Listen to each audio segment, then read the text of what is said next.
Good morning and welcome to Nasdaq Trade Talks. I'm your host, Jill Malandrino, Global Markets Reporter at Nasdaq. We're coming to you live for the next couple days from Inside ETFs in Hollywood, Florida. Thank you so much for joining us for the coverage. Matt Bartolini, he is the head of Spider America's Research at State Street Global Advisors. It's great to have you on set with us. We'll just travel the country and interview wherever we go. But let's talk about this sector trend. You're noticing a lot, even just through the first couple of months for 2019. Yeah, so investors finished 2018 positioning defensively, and they've definitely carried that over into 2019. Pretty much the only sectors to receive inflows so far this year have been the more defensive sector segments like utilities, healthcare, and consumer staples.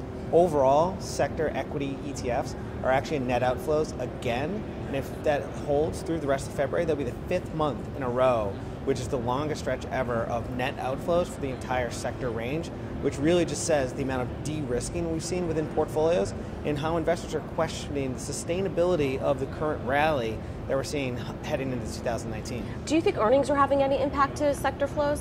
So earnings, I think, are definitely playing a part. I mean, healthcare, they basically have the most amount of firms that are surprising to the upside on revenue. We've seen flows go into that space. Meanwhile, tech continues to have guidance being revised downward, and tech has continued to have the most outflows over the recent stretch. All right, now what about macro events? So macro events, the following interest rate environment, the Fed coming out more dovish, that has benefited the bond proxy sectors like REITs. REITs have taken in a significant amount of flows over the past few weeks. But then again, also the confluence of macro events sitting on the calendar, whether it's Brexit, another shutdown, just this de-risking. It's defense, defense, defense. What's your outlook for the rest of the year for some opportunities? Because we still have 10 months to go. Yeah, so I mean, I think still playing defense a little bit would be beneficial. Focus on firms with high-quality balance sheets, so areas like healthcare, more secular growth, not so cyclical.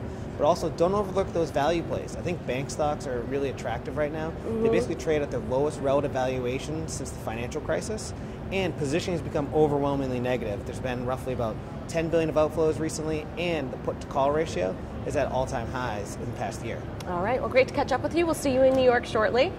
And thank you for joining me throughout the conference coverage. I'm Jill Malandrino, Global Markets Reporter at Nasdaq.